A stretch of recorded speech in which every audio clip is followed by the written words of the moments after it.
พร้อมเรียนครับพร้อมถ้าพร้อมเลยก็นับบัดนี้นะครับขอเสียงปรบมือต้อนรับอาจารย์ธงชัยปิยาเพชรบุรครับ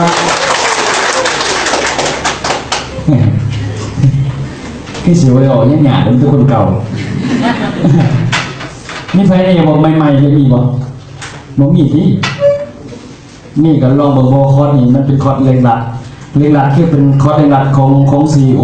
เอาง่ายๆครับถ้าจบคนนี้ไปแล้วมันยังอื่นจบไปยังไม่รู้เรื่องลาออกจากระบบรถพอเลยอยู่ไพ่กับบอลอดนั่นแหละก็เลยว่าจะให้ปกติเดี๋ยวอยู่อุบลล่าสุดเนาะไปคอร์สP1.2เนี่ยอยู่อุบลบทที่มาสอนนี่บ่ได้ปรุงแต่งเลยคือเป็นบทที่ใส่ได้และเอาบทที่สอนอยู่อุบลล่าสุดมาและจบไปดูว่าบ่มีไปอยู่บ้านเลย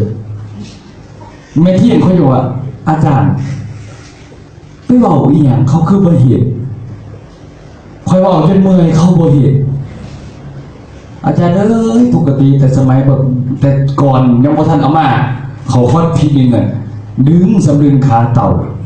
ดึงจะได้แต่ก็แล้วดึงจะได้ก็แล้วมาโจกทีนึงเนี่ยอาจารย์ไปเว้าอีหยังเขาจะมาเห็นแต่ละมือเขาท่านอาบน้ำโถน้ำเลยว่าซั่นดิไปว่าซั่นดิไปเว้าจังได๋ก็เลยว่าผมก็เลยคือจะห่วยจะเรียนรุ่นนี้ใช่มั้ยเขาจะมาเข้าใจเร็วก็เลยมานั่งคิดประเมินว่ามันเป็นเพราะอีหยังตามสักการสันนิษฐานเนาะรุ่นแรกนี่สมบัติโบโปเกนคือรุ่น1รุ่น2รุ่นแรกกันคือเขาผู้ร้ายเกินไปเพราะมีแต่คนเก่าบางคนก็มาจากขายอื่นบางคนก็แบบฟังมันแล้วไปแต่รุ่นใหม่นั่นเป็นรุ่นบริสุทธิ์เลยเขาได้รับของมันเหลืองเดียวเข้าใจป่ะเขารับเหลืองเดียวเขาก็เปลี่ยนท่านเหลืองเดียวมันก็เลยดูตรงนี้มันรุ่นเก่าจักเอาเหลืองเลยนี่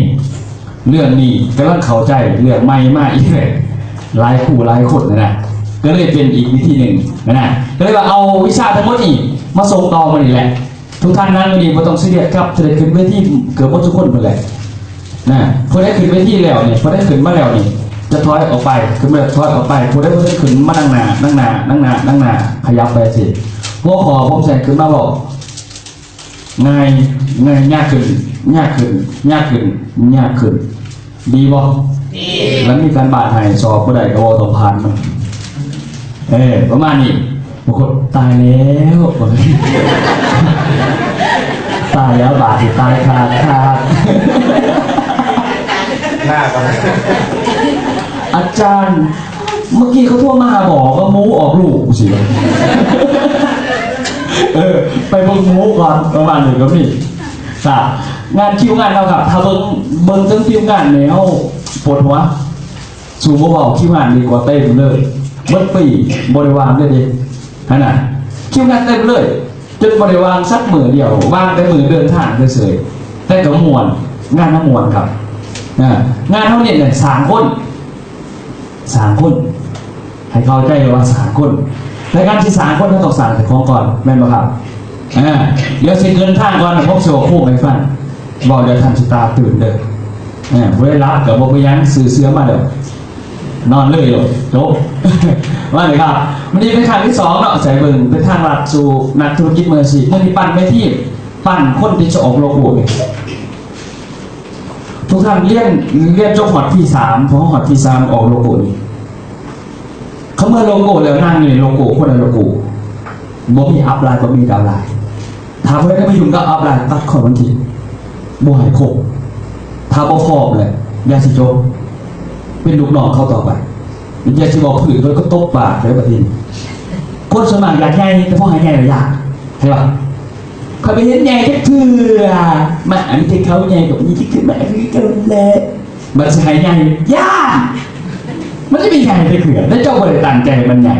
นะแล้วเมื่อนี้จะให้เข้าใจถึงเราว่าทุกท่านเจอเรียนลูกกูมันนั่งเรียนในตรงนี้แหละแต่พวกก็สิรอดที่3จะควดอันนี้ก็เป็นโฟกัสทันขาดตัวเองถ้าหลอดมากก็หลอดไปถ้าพอหลอดก็แล้วแต่ท่านทำก็เรียนไปเนาะก็คือการบ้านนี้เขาสอบผ่านการบ้านเอาไม่ต้องซีเรียสบัดอ่านหนังสือบ่เป็นได้บ่ต้องอ่านมันเข้าใจป่ะคอยเขียนหนังสือบ่เป็นบ่ต้องเขียนนั่งฟังจบ ฟังซ้ำๆนี่ไล่สดก็มีนั่นก็มีการบ้านเดี๋ยวอาจารย์จะสิผ่านคอยไปสอบจากมันมหาลัยมันต้องเป็นห่วงเขาบอกเอาตัวบ่ให้เขียนอีกนะทางสอบกันบ้านเนี่ยไม่มานั่งสอบไม่ได้ประเมินเลยเขาบอกเอาไปสั่งบ่มีการนั่งสอบเฮ็ดโหลดเป็นผ่านกับผ่านแต่ก่อนสิเฮ็ดเฮาใส่ในเวลาเป็นเดือนกับท่านไปซ้อนกันก่อน แล้วมาเฮ็ดได้ละผ่านเลยเฮ็ดได้ละผ่านเลยจะให้ขึ้นไปสั่งต่อไปดีบ่ครับแบบนี้ดีนั่นกันถ้าเฮ็ดยากเกินไปคนบ่มีการศึกษาเขาคือเฮ็ดบ่ได้เขาก็สิว่าโอ้ข่อยบ่มีความรู้แม่นเขาเบิดใส่ว่าเครือข่ายบ่มีการศึกษาคือเฮ็ดได้แม่นบ่แม่นบ่ล่ะพอเอาง่ายๆบ่ต้องใส่กระดาษสอบกระดาษบ่มีผลครับบ่มีการทองมาเฮ็ดเลยทำเลยใครเฮ็ดผ่านก็ผ่านใครบ่ผ่านก็คือบ่ผ่านประมาณนี้ครับใส่เบิ่งเป็นขั้นตอนไปครับใส่เบิ่งว่าดังนั้นการเตรียมตัวครับทุกรุ่นครับเบิ่งรุ่นแรกครับรุ่นแรกครับสุรินทร์ครับนี่รุ่นแรกสุรินทร์ครับเป็นสูตรดำมันเลยครับสูตรดำมันเลยพวกเราถือว่าโอเคครับคอยบัฟกันไปครับคอยบีบกันไปบีบขันกันไปเรื่อยครับมันเดิมไม่ว่าครับอันนี้ครับรุ่นแรกก็อำนาจเจริญผู้ว่ารุ่นหนึ่งสุรินทร์รุ่นอำนาจเจริญรุ่นอำนาจเจริญหลายเนาะเหลือ3 คนหัวระบบมันสิดีออกเองมันเหลืออยู่3 คนพวกนี้ถ่ายเรือเบิร์ดผมตายซ้อนบ่ได้มันต้องเป็นห่วงผมก็จะมีบริโภคท่านออกเลยท่านที่ลบจากผมเองนะเมื่อนี้จะขอใจนะครับเป็นขอไปดูทุกคนไลฟ์ครับเหลืออยู่8 คนมันรวมกัน3 จุดหอดพี่3 เดือนบนถึง30นะปัจจุบันพี่4บูไม่ใช่หลอดบูผมหอดพี่หายปกติใช้เบอร์กับกระบวนการเนาะมีเหลือเมื่อกี้3 หลุดมารวมกันปุ๊บเหลือแค่นี้เนาะเหลือแค่นี้หอดพี่3เราจะตัดสูตรสิพี่3แต่ตัดสูตรสิพี่4หมอบโลโก้เข้าใจปะถ้าว่าผ่านโลโก้เอาไปเขาผิดไม่ต้องใส่มันเอาเสือไปเงินจะตัดเงินข่อยจ่ายเอาตรงๆนะเดี๋ยวจะมีแนวหลักลงคนในทางหลังมา10 นาทีคือผมจะตรงเป๊ะคือว่าเป็นตาสั้นแต่คนเป็นตาสั้นที่นั่นเขายังเบอร์นอกจากเป็นตาฮักนี่ผมมีคนพอคนเป็นตาสั้นก็เป็นตาฮักเขาว่าเป็นในสิ่งดีที่สุดละไม่หรอกอ่ะมอนี่ก็เป็นตาสั้นแต่เขาอยากมาเป็นตาชิ่งหลายคนขอจังเรือแต่จะเป็นคอปปี้คนเด็กถึงปีนก็จะเข้ามาบ้านเพื่อนให้เป็นตัวท่านเลยใช่ป่ะให้เป็นตัวท่านแต่ให้มันดีที่สุดให้เป็นตัวท่านให้มันดีที่สุดผู้ใดบอกเอาปีเข้ามาได้ครับแม้กระทั่งระบบทำผู้ใดมากเพื่อกูก็เรียนไปเสร็จแล้วกูศึกษามันกูไปเฮ็ดเองบนหลอดผมบอกถ้ามันง่ายเลยสั่นผมจิตเช่นไรเนี่ยเขาก็เชื่อว่าจะสลาดขนาดนั้นผมก็เชื่อคือมันก็มือดีครับสตีฟจ็อบส์ก็คุยกับแอปเปิลให้ฟังไอโฟนเป็นงานฟังเสร็จก็สิก๊อปปี้มันเปอร์เซ็นต์ก๊อปจะได้กับโบเหมือนเป็นคนการตลาดอีกโมเมนต์ผลิตมันอะไรรู้ไหมการตลาดที่มันอีกมันหลายอันจะได้ป่ะแต่ท่านต้องพยายามเข้าใจผมสิบอกโค้งฟังมันให้เข้าใจโค้งแล้วพอต่อเป็นงานแง่ระบบเองหรอกพอต่อมาขึ้นกับพวกเรานะสีม่วงก็เอาไปปรุงมันใช้ดีกูเซาซีมาลำเดือดก็ไปว่ากันไปเข้าใจป่ะพอสูตรสีหัวหน้าเขาจองหมดเลยสังเกตเลยไฟชะตา2 3 4 5สีผมจองหมดถ้าชุดเลือดสีได้เพียงสีมาแล้วมีเป็นสีมาแล้วเรื่องที่เหลือมีเพชรมีโคตรมีพวกมือสินั่งอยู่นะแต่ก็ถามว่าสีหัวหน้าเขาจองดำมือเขาจองเลยแดงเขาก็จองเลยแย่เขาก็จองเลยระบบเขาจองเลยจองเลือดแท็กซี่แบบนี้บุ้มมีแล้วใช่ป่ะโอ้ยเรื่องเดียวแล้วจะทำไฟฝ่ายในบ้านก็ไกลๆเนี่ยเสือจะย่างบอกเขาสิก๊อปปี้กับบากันไปเนาะแต่ที่งานที่ใส่ไปแล้วเนี่ยมาหลอดด้วยอัพสารคณะเลยพอดีว่ามันก็มีขนาดขึ้นไปครับนี่คือกระบวนการครับนี่คือผลที่เขาผลิตขึ้นมาในระบบนี่ขึ้นในระบบครับที่เขาจะพัฒนาไปเรื่อยเพราะเขาแบบได้เห็นทั้งหมดเลยแล้วก็เบิ่งเนาะวัตถุประสงค์ของคอร์สอีกคอร์สP1มันอีกเนี่ยคอร์สP1ส่วนของอาจารย์บิ๊กนี่เนาะท่านจะได้เรียนเขียนแผนบนกระดาษให้ได้ผมเป็นคอร์สเรียนเด็กเขียนบนกระดาษให้ได้ผมเชื่อว่านี่ท่านเป็นเมื่อไหร่แต่ว่าอาจารย์บิ๊กจะสอนเพื่อให้ประชาชนต่อดีป่ะครับอันนี้P1นี่จับใส่กระดาษก่อนคือมันจะเป็นจับมือเห็นเด็ก จับมือเส้นกระดาษก่อนพี่หนึ่งครับพี่สองครับพี่สองครับพี่สองครับเอาท่านขึ้นมาเขียนใส่บอร์ดให้เป็นถ้าโบเป็นโบผ่านบัดนี้เขียนอาจารย์พี่จะสอนก่อนบอกวิธีเขียนก่อนแล้วเข้าขึ้นทุกคนดีบ่แบบนี้อันนี้คือที่สองส่วนของอาจารย์พี่ก็ส่วนของผมบอกฝากเอาครับส่วนต่อมาครับวันนี้มาเบิ่งที่สามครับที่สามท่านเคยบรรยาย PowerPoint บนสุขคนจับนี่บรรยาย PowerPoint บนเวทีเบิ่งทุกคนดีวะดีถ้าผมมีการสอบผมสอนบ่ไหวไงเพราะท่านตัวขึ้นบนสุขคน10 คนผมสอนแบบเที่ยงคืนในมือที่2 20 คนสอน4 วันผ่านเบิดสอน6 เดือนการสิจบมันก็บ่ไหวเดียวนั่นแหละระบบมันต้องมีการบ้านให้เพราะอย่างคัดคนออกไว้ก่อนนะมันอาจารย์สุว่ารอบนี้คอยให้การบ้านมาผ่านแล้วคอยจะชุบอะไรเรียนต่อเลยบอกโมเมนเฮ็ดการบ้านอีกรอบ2ไปหรอจนมันผ่านชุดการบ้านให้รอบที่โป้ผ่านรอบหน้ามันผ่านทำผ่านเอารอบต่อไปจนผ่านแบบที่4เขาไม่เรียนต่อดีบ่แบบนี้ชื่อนางอยู่นี่ผ่านขึ้นเลยบ่ต้องซีเรียสหากเราไม่สิผ่านรอบได้เฉยๆถ้าสมมติผ่านรอบนี้รอบหน้าผ่านก็แล้วแต่ขึ้นก็เพราะเข้าใจสำไรนะถ้าเขาบอกเข้าใจมันก็บ่ผ่านนี่เลยโอ้ลืมมากอีกแล้วห่วยมึง6 เดือนมึง8 เดือนเท่านั้นนี่วายที3มัน8 เดือนมันจะบินทีจบตายแล้วผมเห็นปึกเงือแตกคือผมไข้เข่าออกเลยตายผู้เดี๋ยวก่อนที่สามผมบอกไปแล้วช่วงก่อนที่3เลยคุณบอกไปสินี่ยืดมานี่ PowerPoint ที่ผมสอนไหนบ่ไม่ได้ทันว่าเพิ่นแยกเพจบนวิธีไหนบ่ได้บอกเรื่องเกซี่ไหน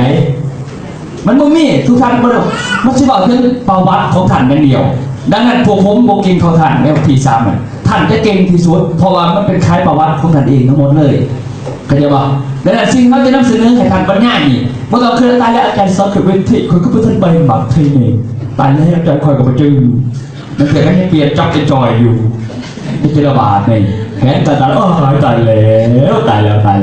ล้วอันนี้คือเราเข้าใจแต่จริงโมเมนต์ครับพี่3นี่ให้ท่านบรรยายประวัติของท่านกันเดียวว่าเริ่มต้นที่ธุรกิจขยับมาเดือนนี้ได้ยังเฮียนใช้ไปใช้ในนั้นภาพถ้าต้องมีอย่าลืมถ่ายรูปไปข้าสั่งถ้าผมมีรูปตามที่ผมบอกอยู่10เหตุการณ์โบราณมันจะมีการบ้านในเป็นส่วนถ่ายรูปแต่ว่ามีตัวประเภทภาพไม่ได้ตามเหมือนก่อนเห็นจะได้กระต่างเป็นภาพจริงยาสิตัดต่อ Photoshop มาได้โมหายเข้าใจป่ะก็คือเป็นภาพจริงมันจะมีแห่งการบ้านมันเลยในปี3โอเคเนาะเข้าใจเนาะมีบอกอนาคตก่อนกับเทอราพีนะครับนี่ครับจะมีเป็นยังไงส่วน PC ครับ PC นี่จะสอนท่านบรรยายบริษัทกาแฟแบบนี้ PC นี่สอนแบบบรรยายบริษัทกาแฟแต่สอนบอกถึงไปที่สูตรใดที่มันเด็ดเพราะ P3 ตาครับ PC ตามผ่านกับ PC ก็แสดงว่าโลโก้อะไรแล้วก็มาบันทึกผมเลยที่สอนเลยวิธีการขับเคลื่อนคนในโลโก้ท่านแต่ว่าจะบิ๊กจะสอนเลยให้ท่านบรรยายบริษัทจอยแอนด์คอยแล้วก็แยกแผนการตลาดให้ตรงเป๊ะตามหลักสูตรสอนให้ไปโบหายฟิกเก๊ออกไปโบหายเฟซเพิ่มออกไปให้เป๊ะตามนั้นเกียรติได้บอกนั้นทำไม่ได้ก็ต่อฟรีทำไม่ได้โอเควะสรุปแล้วเขาเลยไปสอบแต่มืออื่นไปเลยมือแรกจะฝ่าเพราะเขายังมีการบ้านดูจะฝ่าสอบแบบไหนเล่นเตี้ยไปเย็ดอะไรคนบอกข่าวๆดิข่าวๆให้ดึงความคิดเข้ามาก่อนแล้ววันนี้มาเบิ่งเนาะมาเบิ่งรักๆกว่านี้เข้าต้องเฮ็ดงานออนไลน์ให้เป็นเขาสอนออนไลน์เองนั่นน่ะพวกไลน์พวก YouTube Facebook ไลฟ์เพจท่านต้องเป็นพอต้นหนาไปนี่ท่านยกทีหาบ่ได้ท่านบ่เป็นผู้นี้พอจะมีการสอบเรื่องออนไลน์ไปเลยมาเป็นบิ๊กเรียนสอนให้ปุ๊บสอบเวลาเราสอนแฟนเพจเพื่อนนี่เปิดเพจนี่สอบเปิดเพจแต่ก็ทำตัวโพสต์เพจเลยแล้วก็ส่งกันบ้านในออนไลน์เบิ้ลมาผ่านหรือบ่ผ่านอยู่ในกลุ่มทำอะไรอยู่กลุ่มของพี่3เนาะขั้นพี่3เขาจะส่งพวกเข้าบริษัทเขาอยู่พี่3เนี่ยจะเต็มผมบนคู่มือของพี่3เมื่อกี้ผมบนของร่วมมันบ่เรื่อยๆเมื่อกี้ผมเห็นบ่เปลี่ยนของไปบนเลยแต่บนคู่คือแต่ว่าเปลี่ยนห้องบนแล้วบนแล้วฟังบนเป็นบันไม้เห็นป่ะแต่ว่าอยู่ห้องมันที่มีกิจกลุ่มนี่โดยเฉพาะตื่นมาบนอยู่บ้านของพี่3เดียวจะมีบนอยู่บ้านห้องพี่นึงบอกก็เรื่องบนอยู่บ้านนะเขาขอแต่งงานเดี๋ยวพวกเข้าจบไปอีกกับบ้าเหมือนกัน ต้องมาหาเหมือนกันนั่นแหละครับมีเราสอนเหลือไลน์แอปก่อนหรือไลน์ YouTube Facebook ไลน์นี่มีสอบกันบ้านหมดเลยให้ทรงเข้าไปไหนมันนั่งเลยได้คือมาให้ไปโหลดแต่ถ้ามีเห็นบ้านก็แต่มันร้อยเห็นใช่กันแต่ว่าผมตรวจตามระบบออนไลน์ว่าจะผ่านบอกดีกว่าแบบนี้จะบอกอายกันตายแล้วพอประสิทธิ์ป่ะพออายุปานนี้แล้วพอลูกเต่าพวกอายเขาเลยบอกคนบางรายพอร้อยเพจเองอยู่บ้านนะพอร้อยส่งมากบอกเป็นอย่างผ่านคือกันดีป่ะซื้อเลยบอกผ่านเป็นคนบางเหตุถามคนได้เหตุผ่านมาเลยและยูทูบต่างๆนี่เขาสอนให้ลง YouTube เด็กแล้วก็ส่งกันบ้างอันนี้คือเงินที่ผมเป็นทุกวันนี่แหละออนไลน์ร้านเองครับเต็มเลยคนในออนไลน์เต็มเลยเข้ามาประมาณนี้ครับโอเคแล้วก็นี่ก่อนเลยครับเข้ามาสอบออนไลน์กันกับลงทะเบียนเมื่อกี้นักซื้อแต่พอลงทะเบียนเลยครับลงทะเบียนที1รูป2รูปที่เขาถ่ายมาในโลกของดิจิทัลและการโพสครับผมบอกการโพสรูปในไลน์กรุณาให้ถูกกลุ่มนะครับมั่วไปเลยมั่วไปเลยอยู่ลูกเอฟหนึ่งก็ให้ลงกลุ่มโปรโมทกันเข้าใจป่ะอย่างทีนึงเนี่ยให้เอาข่าวลงทีนึงอาจจะ100ลูกกลุ่มตัวถัดแบบแต่ว่ากลุ่มร่วมพยายามขับชื่อตัวพวกเขาขอไม่พอเขาขอไม่เขาทันจักยังเขาขอ3กลุ่มไปสิเติมเน็ต20,000ที่3บึ้งมันมีทางเหลือเดียวกูลาออกแม่บอกพยายามไม่ถูกกลุ่มเลยครับเบิ้งประตูประสงค์ที่ไม่ต้องเรียกว่าใหม่ครับกลุ่มที่เขาหายรับหนึ่งแต่ให้ลงในรับหนึ่งตัวอันนี้คิดตัวออกเขาบอกถึงอย่างบอกถึงความคิดของผู้นำมองจุดออกบอกนะให้เขามองมันเปลี่ยนเลยครับเขาลาออกจากกลุ่มทันเลยครับโอเคครับลงทะเบียนออนไลน์ครับไพ่เขาแล้วผมหูจักครับ